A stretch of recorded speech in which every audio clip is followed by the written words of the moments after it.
Intern চিকিৎসকদের কর্মবিরতি নিয়ে আরও জানাতে চট্টগ্রাম ও রাজশাহী থেকে যোগ দেবেন সহকর্মীরা। শুরুতে যাব চট্টগ্রামে, সেখানে রয়েছেন সহকর্মী আব্দুল্লাহ রাকিব। রাকিব, চট্টগ্রাম মেডিকেল কলেজ হাসপাতালে প্রায় সকাল ৮টা থেকে কর্মবিরতি পালন করছেন ইন্টার্ন চিকিৎসকরা। এতে সেবায় কেমন প্রভাব পড়েছে, তাদের দাবি দেওয়ার ব্যাপারে কোনো কর্তৃপক্ষ আলোচনা করতে এসেছে কি?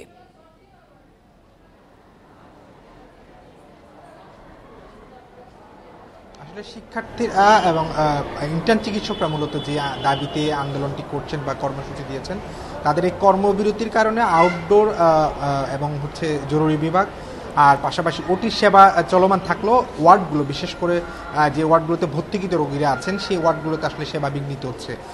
এখন পর্যন্ত তারা তাদের 1টা পর্যন্ত তারা তাদের কর্মসূচি পালনে সভা সমাবেশ এবং মানববন্ধন করেছে।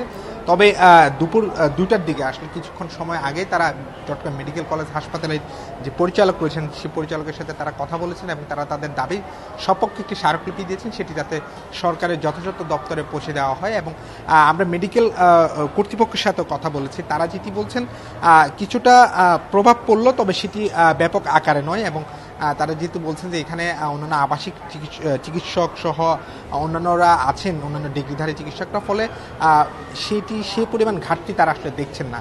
তবে আমরা রোগীদের সাথে কথা বলেছি এবং যারা এখানে হাসপাতালে সেবা নিতে এসেছেন তারা বলছেন আসলে এমনিতেই চট্টগ্রাম মেডিকেল কলেজ হাসপাতাল সহ দেশের সবগুলো সরকারি হাসপাতালে চিকিৎসকের একটি সংকট থাকে, সেটি দুপুরের পরে আরও বেশি প্রকট আকার ধারণ করে যান।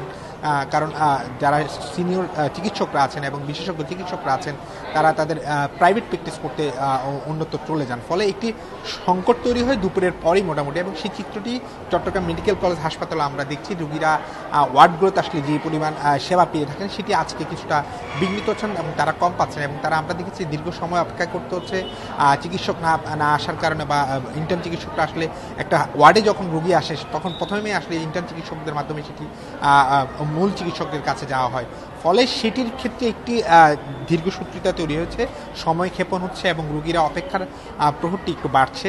এবং আমাদের আন্দোলনকারী যে চিকিৎসকরা রয়েছেন, অর্থাৎ ইন্টার্ন চিকিৎসকরা, তারা বলছেন তাদের যে দাবি, সে দাবিগুলো তারা যেহেতু এখন পর্যন্ত প্রশাসনের কাছ থেকে কোনো ধরনের আশ্বাস তারা পাননি, ফলে তারা তাদের কর্মসূচি এখনও বলবৎ রেখেছেন। এবং তারা বলছেন তাদের পরবর্তী কর্মসূচি তারা হয়তো সন্ধ্যার পর তারা জানাবেন এবং অন্যান্য মেডিকেল কলেজ হাসপাতালের যে চিকিৎসকরা আছেন তাদের সাথে একটি আলাপ আলোচনা করে তারা একটি সামগ্রিক কর্মসূচি ঘোষণা করবেন। থাকুন, এবারে রাজশাহী থেকে যোগ দেবেন সহকর্মী আহসান হাবিব। অপু, চট্টগ্রামে আমরা যেমনটি দেখলাম যে এখনো কোনো আশ্বাস পাওয়া হয়নি, তারা কর্মসূচি অব্যাহত রাখছেন। রাজশাহী মেডিকেলের পরিস্থিতিও তো ঠিক একই রকম, তো সেখানকার সর্বশেষ অবস্থা জানাবেন।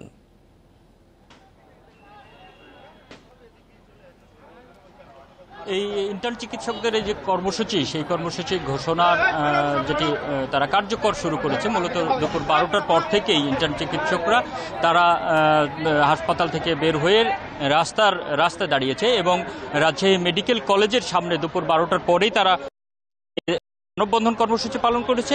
এরপরে মূলত তারা তাদের দাবি আদায়ে রাজশাহী যে বিভাগীয় স্বাস্থ্য পরিচালক তার কাছে দেখা করতে গেছেন এবং সেখানে স্মারকলিপি দিয়েছেন। মূলত ইন্টার্ন চিকিৎসকরা যারা নেতৃবৃন্দ আছেন তারা বলছেন যে তাদের এই কর্মসূচিটি হচ্ছে কেন্দ্রীয় কর্মসূচির অংশ হিসাবে রাজশাহীতে পালিত হচ্ছে। আর এই কারণে এই কর্মসূচিটি কতক্ষণ চলবে সেটি নির্ভর করতেছে কেন্দ্রীয় সিদ্ধান্তের উপরে। আর এর প্রভাবে আমরা যেটি দেখতে পাচ্ছি মূলত হচ্ছে দুপুরের পর থেকে, দুপুর 12টার পর থেকে এর প্রভাব পড়তে শুরু করেছে। রাজশাহী মেডিকেল কলেজ হাসপাতালের তথ্য যদি আমি একটু জানিয়ে রাখি যে এইখানকার রোগী সংখ্যা, প্রতিদিনই রোগী থাকে প্রায় 2500 রোগী এখানে চিকিৎসা নেয়। বিভিন্ন রাজশাহী অঞ্চলের রোগীরা এখানে আছে, বিভিন্ন জেলা থেকে রোগীরা আসেন, রাজশাহী বিভাগের এবং কুষ্টিয়া এলাকারও রোগী এখানে আসে। তো এর যে রোগী যারা আসতেছে তাদের আসার পরে এখানে মূল কাজটি যেটি হয়, প্রাথমিক পর্যায়ের যে চিকিৎসা, সেটি করেন মূলত ইন্টার্ন চিকিৎসকরা। এবং রাজশাহী মেডিকেল কলেজ হাসপাতালের প্রায় 350 ইন্টার্ন চিকিৎসক তারা এই কার্যক্রমে থাকে, ডিউটি পালন করেন। তো তারা যেহেতু দুপুর থেকে নেই, মূলত যারা রোগী ভর্তি হচ্ছেন এই সময়ের পর থেকে তাদেরকে এখন এক ধরনের ভোগান্তিতে পড়তে হচ্ছে। ভোগান্তিতে যদি হাসপাতাল কর্তৃপক্ষ নাও চায় ভোগান্তিতে ফেলতে তারপরেও বাধ্য হচ্ছেন। তার কারণটা হচ্ছে যে মিড লেভেলের যেসব চিকিৎসক বা অধ্যাপক যারা আছেন তাদের চিকিৎসার পরে তারা যে চিকিৎসাটি দেয় তারা পরের চিকিৎসাটি দেয়, কিন্তু এখন যারা প্রাথমিক চিকিৎসাটাও যখন মিড লেভেলের চিকিৎসকরা দিচ্ছেন, এক ধরনের বাড়তি চাপ তৈরি হয়েছে এবং প্রত্যেকটা জায়গাতে যেসব ওয়ার্ডে ভর্তি আজকে রোগী ভর্তি করা হচ্ছে সবখানে রোগীদের চাপ আছে, সবখানে রোগীদের এক ধরনের ভোগান্তি হচ্ছে। ভোগান্তি বলতে তারা প্রত্যাশিত সেবাটি পাচ্ছে না। তবে রাজশাহী মেডিকেল কলেজ হাসপাতালের ভারপ্রাপ্ত নিশ্চয়ই কর্তৃপক্ষ কর্মকর্তা এ বিষয়ে যথাযথ ব্যবস্থা দ্রুততম সময়ে নেবে, এটাই সকলের প্রত্যাশা। চট্টগ্রাম এবং রাজশাহী থেকে ইন্টার্ন চিকিৎসকদের কর্মবিরতির বিষয়ে জানাচ্ছিলেন সহকর্মীরা।